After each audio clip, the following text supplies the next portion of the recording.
Assalamualaikum, kalau yang hobi mendengar kisah novel pernikahan dadakan dengan CEO. Jangan lupa dibantu subscribe, like, dan komen lalu di-share. Dan terima kasih atas dukungannya. Mari kita lanjutkan cerita sebelumnya. Bab 793. Ekspresi Stefan melembut. Para jurnalis terdiam. Tuan muda keluarga Aditama sangat mencintai istrinya. Mendengar istrinya ditanyakan saja bisa membuat ekspresi di wajahnya melembut. Selain ekspresi lembut yang mereka ambil secara diam-diam ketika Stefan sedang liburan bersama istrinya kemarin, dulu kalau mereka punya kesempatan untuk melihat Stefan, ekspresi di wajah pria itu selalu dingin. Pria itu selalu memancarkan aura yang tidak mudah didekati. Kekuatan cinta ternyata begitu dahsyat, hingga mampu mengubah pria yang sedingin es menjadi pribadi yang lembut dan penuh kasih sayang. Istriku bukan putri dari keluarga kaya, tetapi dia adalah menantu dari keluarga Aditama. Dia sudah menjadi nyonya keluarga kaya. Nama depannya adalah Olivia, dan nama belakangnya adalah Hermanus. Dia baru berusia 26 tahun ini. Dia bahkan belum merayakan ulang tahunnya yang ke-26. Mau bilang dia berumur 26 tahun jadinya ketuaan. Para jurnalis itu berpikir, wah, kalau lagi membicarakan Olivia, tuan muda keluarga Aditama jadi cerewet. Tunggu, Olivia Hermanus. Pak Stefan, nama istri Bapak Olivia Hermanus. Tanya seorang jurnalis wanita, meminta konfirmasi Stefan dengan kaget.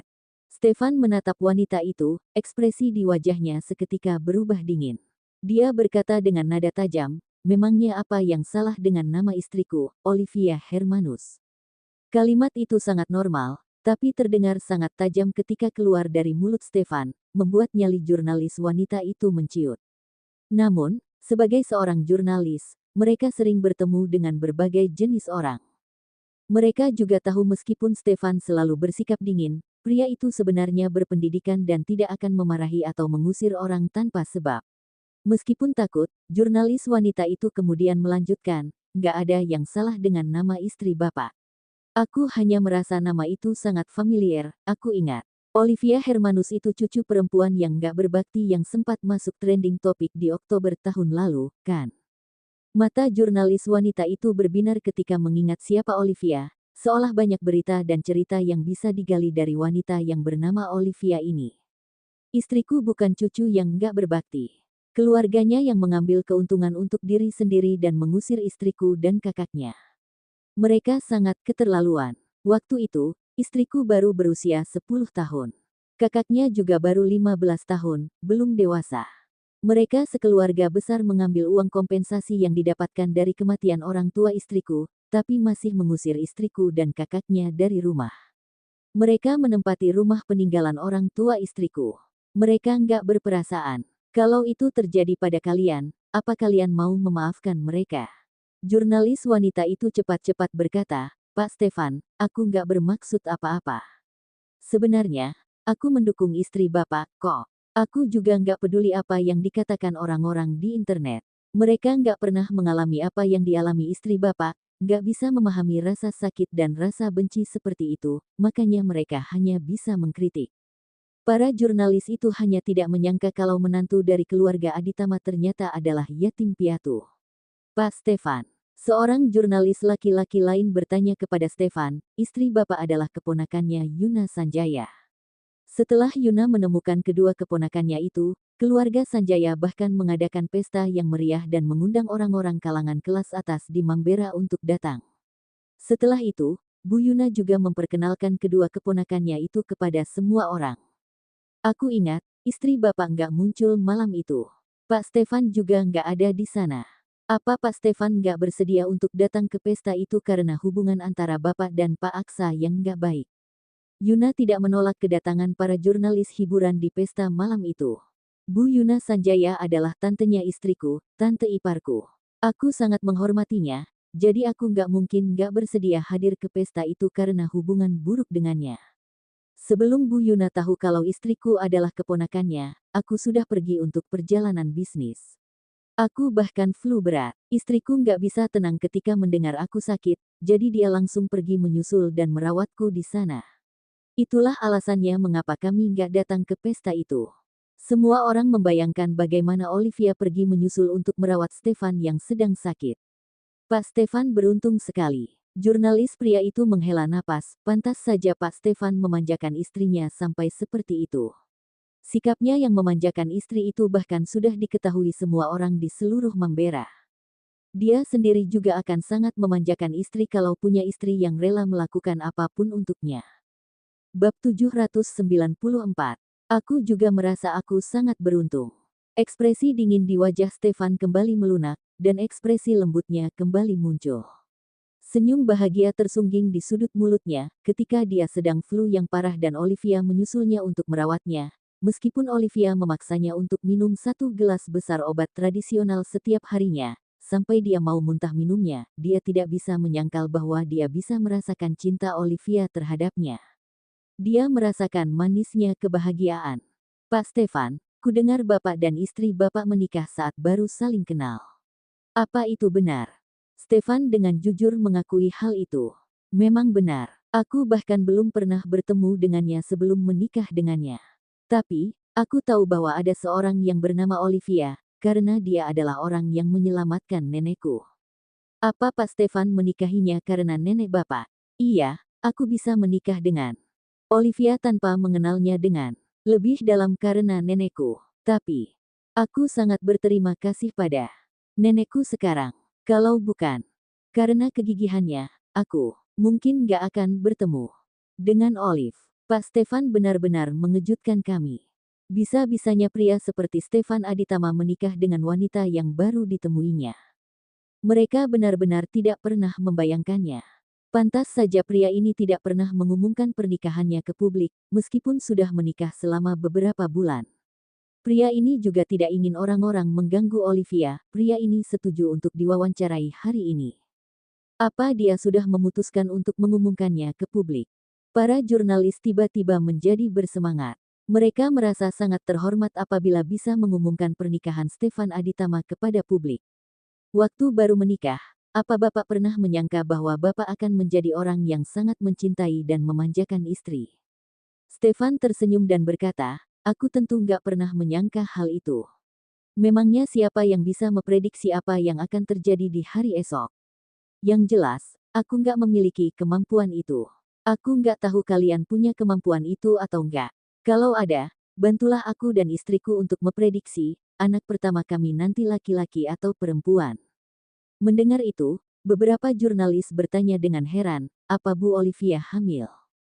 Stefan masih tersenyum. Belum, tapi pasti akan terjadi suatu hari nanti. Aku sangat menginginkan seorang anak perempuan yang imut. Orang-orang yang tadinya bersemangat jadi agak kecewa. Mereka mengira Olivia hamil. Ternyata tidak. Pak Stefan, hari ini adalah hari Valentine. Hadiah apa yang Bapak siapkan untuk istri Bapak?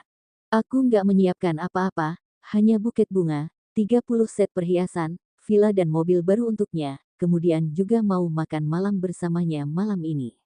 Aku benar-benar nggak tahu harus memberikan hadiah Valentine seperti apa, jadi aku hanya bisa mengikuti tren. Para jurnalis itu terkejut. Ini hanya hari Valentine, tapi Stefan sudah menyiapkan 30 set perhiasan untuk istrinya. Harganya tidak perlu ditanyakan lagi. Mereka juga sudah tahu kalau harganya setidaknya mencapai ratusan juta. Masih ada villa dan mobil baru.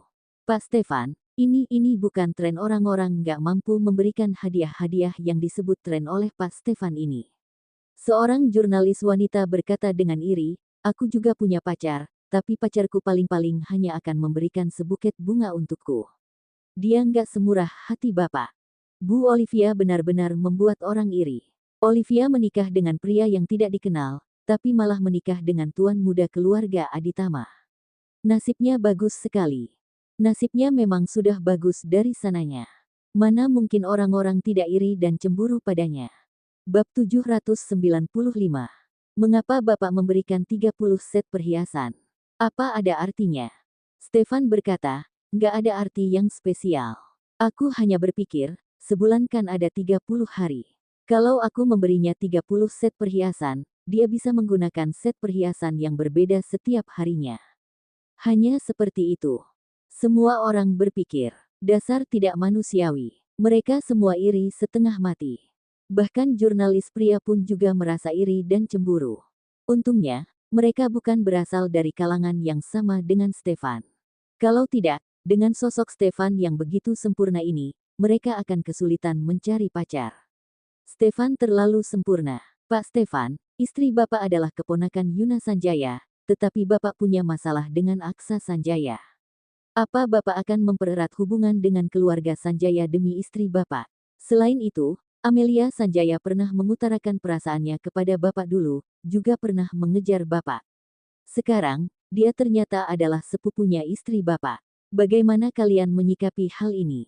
Stefan berkata dengan acuh tak acuh, kami adalah keluarga, tapi dalam bisnis, nggak ada yang akan mengalah pada pihak yang lainnya. Semuanya tergantung pada kemampuan masing-masing.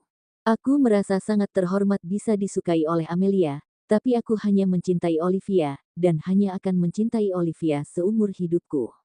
Kami sudah sepakat bahwa kami nggak akan berpisah dan terus bersama seumur hidup.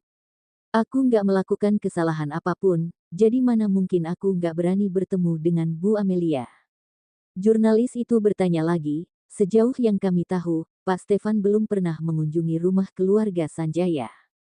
Bu Yuna mengajak keluarganya untuk keluar dan berlibur saat tahun baru, dan belum pulang sampai sekarang. Apa aku perlu mengunjungi rumah mereka yang kosong? Jurnalis itu terdiam. Meski Stefan terlihat tenang, para jurnalis tetap ingin tahu bagaimana reaksi anggota keluarga Sanjaya saat mengetahui bahwa Stefan adalah suami Olivia. Dengar-dengar, Amelia dan Olivia sangat dekat. Mereka sudah berteman baik sebelum mengetahui bahwa mereka ternyata sepupuan. Semua orang di Mambera tahu kalau Amelia sangat mencintai Stefan. Amelia pasti belum bisa melupakan Stefan, kan? Ketika dia pulang nanti, kira-kira bagaimana reaksinya ketika tahu suami sepupunya ternyata adalah pria yang sangat dicintainya. Meskipun keluarga Aditama dan keluarga Sanjaya tidak berhubungan baik, tapi ada satu hal yang tidak bisa dipungkiri. Di seluruh Mambera ini, hanya ada satu putri keluarga kaya yang cocok bersanding dengan Stefan, yaitu Amelia. Namun, Stefan tidak memedulikan latar belakang keluarga. Dia tidak menginginkan Amelia yang latar belakang keluarganya sederajat dengannya, malah menikahi wanita yang tidak memiliki latar belakang keluarga yang baik. Stefan malah memilih Olivia, yang orang tuanya sudah meninggal sejak wanita itu masih kecil, juga yang hanya hidup berdua bersama kakaknya. Apa Amelia akan kesal saat mengetahuinya? Manusia memang seperti itu, biasa bisa dengan mudah menerima kenyataan bahwa mereka kalah dari orang yang lebih hebat dari mereka. Namun, mereka tidak akan terima apabila kalah dari seseorang yang lebih kurang dari mereka dalam segala aspek. Mereka tidak akan mengerti mengapa mereka bisa kalah dari orang itu. Sekarang, mereka semua tahu bahwa Stefan menikah dengan begitu cepat untuk membantu neneknya membalas budi. Namun setelah menikah, dia dan istrinya jadi jatuh cinta pada satu sama lain seiring berjalannya waktu. Pak, bagaimana hubunganmu dan istrimu? Sebenarnya sama saja dengan pasangan lain. Nggak ada yang spesial. Apa Bapak dan istri Bapak juga sering pergi ke pasar untuk membeli sayur bersama?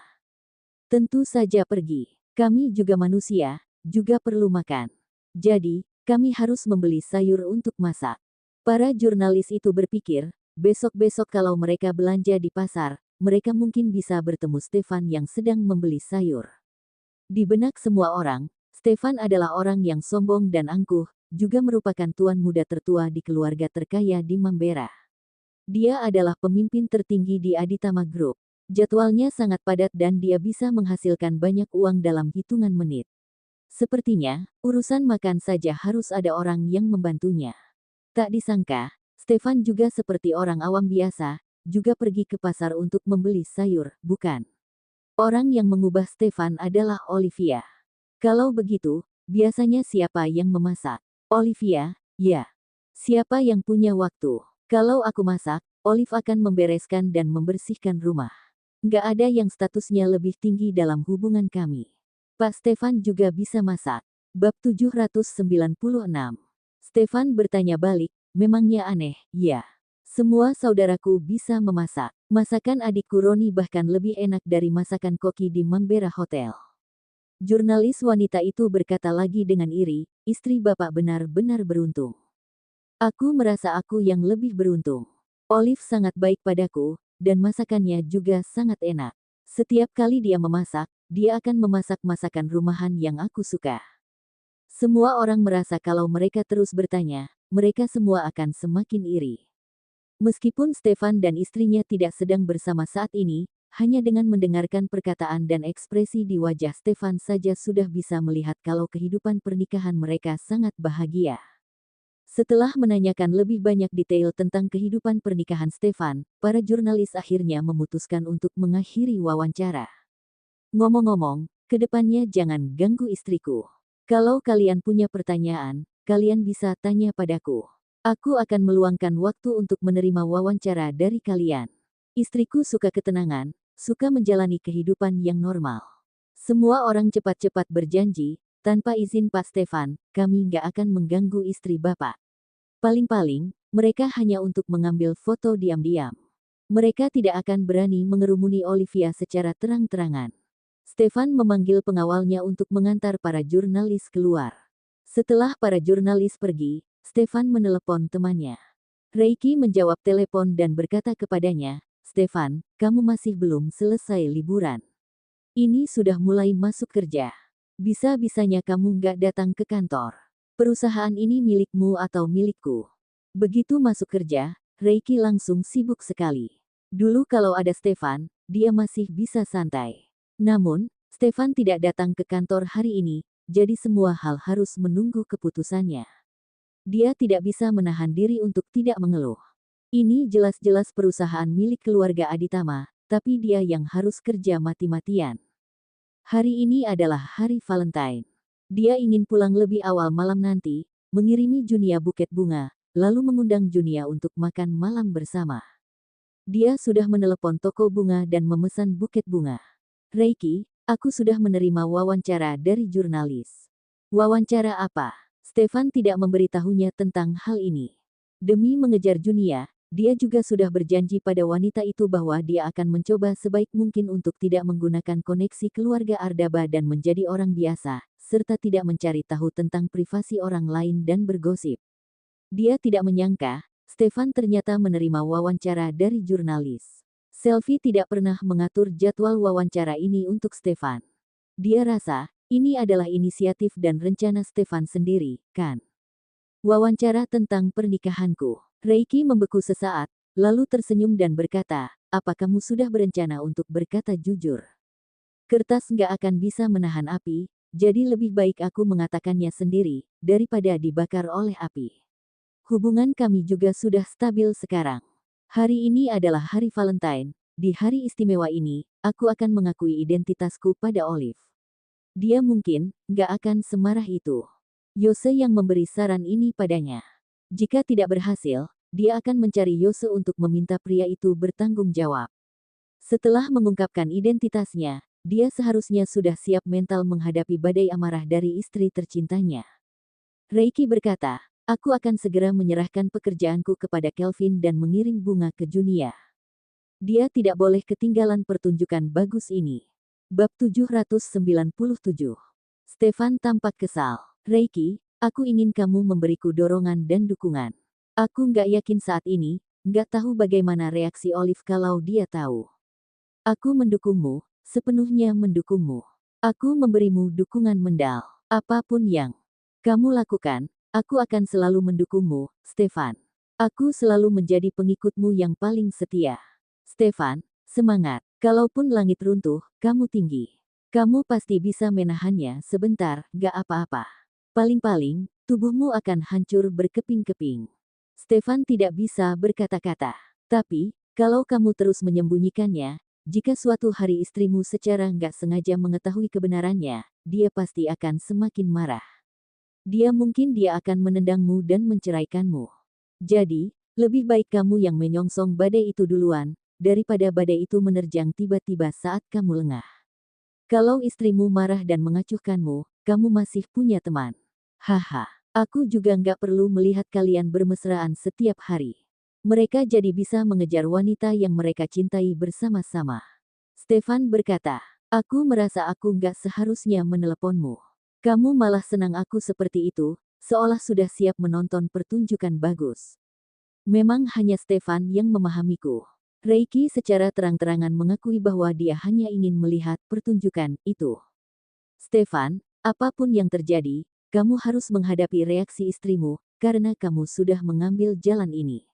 Ngomong-ngomong, hari ini hari Valentine. Aku tahu kamu gak suka merayakan hari-hari seperti ini dan sama sekali gak romantis.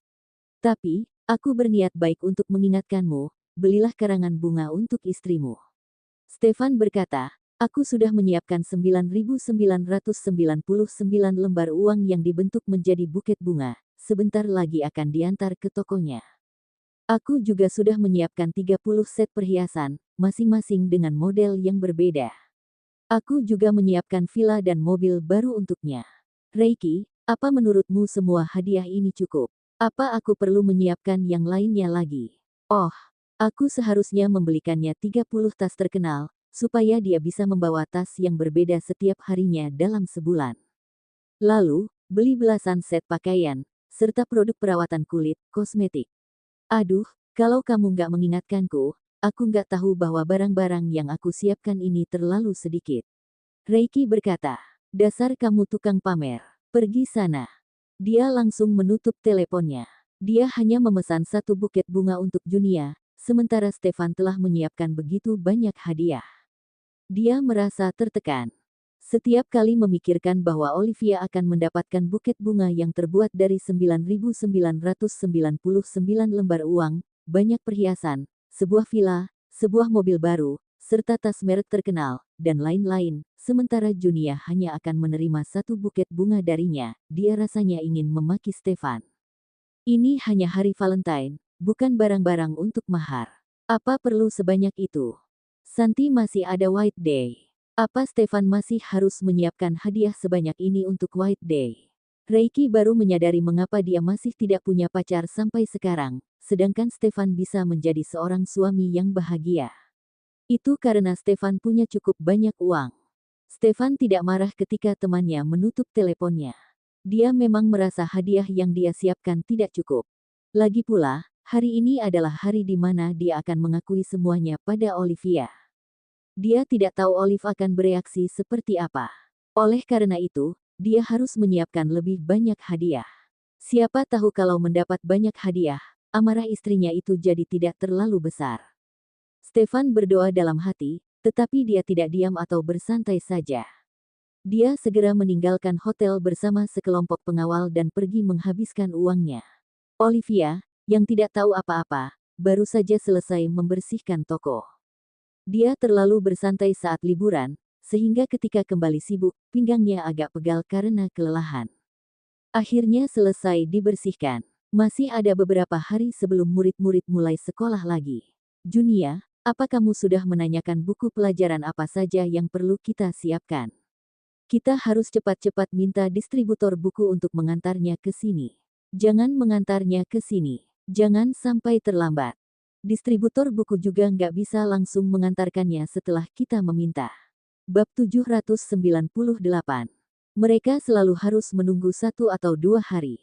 Oleh karena itu, mereka harus mendatangkan semua buku pelajaran yang dibutuhkan murid-murid pada semester baru sebelum masuk sekolah. Namun, sebelum itu, mereka harus tahu buku pelajaran apa saja yang dibutuhkan oleh siswa di masing-masing angkatan, supaya mereka bisa meminta distributor buku untuk mengantarkannya ke toko mereka. Junia meletakkan alat pel kembali pada tempatnya, lalu berkata, aku sudah menanyakannya dengan jelas semalam dan sudah membuat daftar. Daftarnya masih di dalam tasku. Coba kamu keluarkan dan lihat, lalu hubungi distributor bukunya. Minta mereka untuk segera mengantarkannya ke kita dalam beberapa hari ini. Biasanya, para murid harus membeli buku pelajaran yang ditentukan dan disarankan oleh guru kurang lebih 1 atau 2 hari sebelum masuk sekolah, atau hari pertama masuk sekolah. Ini juga merupakan hari-hari tersibuk bagi toko buku mereka. Olivia sudah bilang pada kakaknya dan Bilesti, meminta bantuan keduanya untuk membantu mereka di toko di hari pertama masuk sekolah. Odelina juga sudah menghubungi tukang untuk merenovasi restorannya, sudah bernegosiasi harga dan berencana untuk memulai renovasi di akhir Januari. Murid-murid masuk sekolah sebelum itu, jadi dia bisa datang ke toko untuk membantu adiknya. Coba aku lihat. Olivia kembali ke belakang meja kasir dan duduk, mengambil daftar yang dibuat Junia dari tasnya, lalu menyalakan komputer dan hendak menginput nama buku-buku tersebut ke dalam komputer. Junia juga datang ke belakang meja kasir. Dia menyeret bangku, duduk di samping Olivia, dan melihat Olivia sedang menyalakan komputer. Setelah menyalakan komputer, Olivia biasanya menyalakan Spotify dulu. Dia suka mendengarkan lagu di aplikasi ini.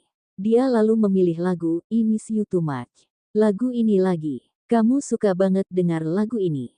Iya, dulu pernah mendengar lagu ini waktu lagi naik mobil Stefan. Menurutku lumayan bagus. Ngomong-ngomong, kenapa Stefan nggak kasih apa-apa hari ini? Tanya Junia tiba-tiba. Olivia bertanya dengan bingung, memangnya dia harus kasih apa hari ini? Hari ini hari apa? Junia tersenyum dan berkata, kamu lihat kalender, deh. Nanti juga tahu hari ini hari apa. Tanggal 14 Februari memangnya ada yang istimewa? Tanya Olivia. Setelah menyadarinya, dia tersenyum dan berkata, oh, hari Valentine. Aku biasa saja, nggak merasa harus merayakannya. Hubungan kami sangat baik, setiap harinya seperti hari Valentine. Kalau hubungannya nggak baik, merayakan hari Valentine juga nggak ada gunanya. Sudah kuduga kamu nggak merayakannya. Suamimu mungkin juga nggak merasa harus merayakannya, makanya nggak kasih apa-apa sampai sekarang. Reiki ada kasih sesuatu. Junia terdiam dan berkata, nggak ada juga. Segera setelah itu, dia berkata lagi, sifat dua orang itu mungkin sama. Mereka nggak tahu kalau mereka seharusnya memberi bunga pada pasangan di hari Valentine, melakukan apa yang banyak orang lakukan. Olivia tersenyum. Dia membuka browser. Ini adalah kebiasaannya sebelum bekerja. Membuka musik terlebih dahulu, lalu membuka browser, dan melihat-lihat berita yang sedang hangat dibicarakan. Setelah membaca berita, dia baru akan mulai bekerja. Begitu dia membuka browser, sebuah notifikasi berita muncul di pojok kanan bawah. Olivia hanya meliriknya sekilas, melihat berita itu adalah berita hiburan. Dia tidak tertarik dan hendak mengeklik silang. Olive, jangan disilang. Baca baik-baik. Itu berita mengenai tuan muda keluarga Aditama. Cepat diklik. Sudah lama sekali nggak ada gosip tentang tuan muda keluarga Aditama. Junia heboh sekali. Meskipun dia merasa dirinya juga tidak akan memiliki kesempatan untuk bertemu dengan tuan muda keluarga Aditama, dia tetap tertarik pada gosip tentang pria itu. Dia bahkan lebih ingin tahu tentang istri yang dimanjakan pria itu. Bab 799. Siapa menantu perempuan pertama keluarga Aditama? Ini adalah hal yang paling ingin Junia ketahui saat ini. Dia merasa wanita itu sangat hebat, bisa mengubah tuan muda keluarga Aditama yang cuek dan dingin menjadi orang sangat menyayangi istri. Akhir-akhir ini, dia telah mendengar banyak desas-desus tentang pria itu yang sangat memanjakan istrinya. Dia pernah bilang pada Reiki, meminta Reiki untuk mengenalkannya pada istri tuan muda keluarga Aditama itu. Reiki adalah orang yang paling dipercaya oleh tuan muda keluarga Aditama, dan orang pertama yang mengetahui pria itu sudah menikah. Dia pasti pernah bertemu dengan istri pria itu. Namun, Reiki menolaknya. Pria itu bilang dia tidak boleh mengungkapkan siapa istri tuan muda keluarga Aditama, kecuali kalau pria itu yang mengambil inisiatif untuk melakukannya sendiri. Hal itu benar-benar membuat Junia kesal selama beberapa hari. Reiki sedang mengejarnya saat ini, tapi ketika dia meminta hal seperti itu, pria itu menolak. Ini menunjukkan betapa serius tuan muda Aditama melindungi istrinya. Mereka jarang-jarang mendapat notifikasi berita seperti ini, jadi mereka harus membuka dan membacanya. Sebenarnya ada apa? Apanya yang menarik? Paling-paling tentang dia yang sudah menikah. Olivia tersenyum dan berkata, kenapa kamu begitu ingin tahu siapa istrinya tuan muda keluarga Aditama? Memangnya apa hubungannya dengan kita? Kita juga nggak akan bisa berteman dengannya. Berteman saja susah, apalagi menanyakan bagaimana cara wanita itu mengontrol suaminya. Olivia merasa dia juga tidak perlu menanyakan cara mengontrol suami pada wanita itu, karena hubungannya dengan Stefan juga sangat mesra. Stefan sudah cukup memanjakannya. Siapa yang nggak ingin tahu siapa istri dari tuan muda keluarga Aditama? Waktu sedang mengobrol denganku di telepon, Amelia juga pernah bertanya padaku, apa aku tahu siapa istri dari tuan muda keluarga Aditama. Junia dan Olivia bertukar tempat duduk. Olivia memang tidak tertarik, tapi dia sangat tertarik. Amelia bahkan gak membicarakan hal itu padaku. Amelia lagi pergi liburan dan masih belum pulang sampai sekarang. Junia mengeklik berita yang direkomendasikan itu dan berkata, Amelia tahu kamu gak tertarik, jadi percuma saja bertanya padamu. Aku suka bergosip, ditambah lagi aku kenal dengan Reiki. Amelia pikir aku pasti orang pertama yang tahu siapa istri dari tuan muda keluarga Aditama. Berita yang direkomendasikan itu ternyata adalah sebuah wawancara. Wawancara dengan tuan muda keluarga Aditama. Ketika melihat pria yang diwawancarai dalam berita itu, mereka berdua tercengang. Reaksi Olivia lebih heboh. Dia langsung menarik Junia menjauh, duduk kembali di kursi di depan komputer dan menonton wawancara Stefan dengan mata terbelalak. Junia mendekatkan diri ke meja kasir, mencondongkan kepalanya lebih dekat, dan melihat sosok Stefan yang sedang diwawancarai dengan seksama. Dia mengucek matanya beberapa kali dan bertanya kepada temannya, Olive, apa ada yang salah dengan penglihatanku? Apa aku salah baca? Lihat judulnya. Tulisannya Tuan Muda Keluarga Aditama kan? Tuan Muda Keluarga Aditama itu Stefanmu. Olivia rasanya ingin sekali masuk ke layar komputer itu dan memastikan apakah Tuan Muda Keluarga Aditama adalah Stefan. Dia menonton wawancara Stefan itu dengan tercengang, menontonnya lagi, dan menontonnya beberapa kali lagi sebelum akhirnya yakin bahwa pria di dalam video itu adalah suaminya. Pria yang dipanggil Tuan Muda Keluarga Aditama oleh orang-orang itu adalah suaminya. Stefan adalah Tuan Muda Keluarga Aditama. Tuan Muda Keluarga Aditama adalah Stefan. Dulu waktu dia bertanya pada pria itu, apa hubungannya dengan keluarga terkaya di Mambera itu, jawaban Stefan adalah mereka mungkin keluarga 500 tahun yang lalu. Dia mengira pria itu hanya memiliki nama belakang yang sama dengan keluarga Aditama. Karena Junia suka bergosip, dia juga menggosipkan Tuan Muda Keluarga Aditama pada Stefan. Namun, pria itu selalu bersikap normal dan tenang, seolah tidak terjadi apa-apa, dan membicarakan gosipnya sendiri bersamanya. Olivia berkali-kali menanyakan tentang Tuan Muda Keluarga Aditama dan istrinya pada Stefan, dan Stefan selalu berbohong. Dia mengada-ada semuanya seolah semuanya benar. Pria itu telah berbohong padanya sejak mereka menikah.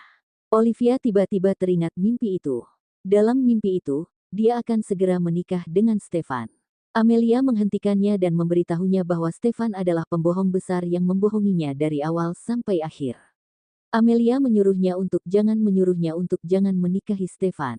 Amelia sangat mencintai Tuan Muda Keluarga Aditama, dan pria itu adalah Stefan. Cerita bersambung.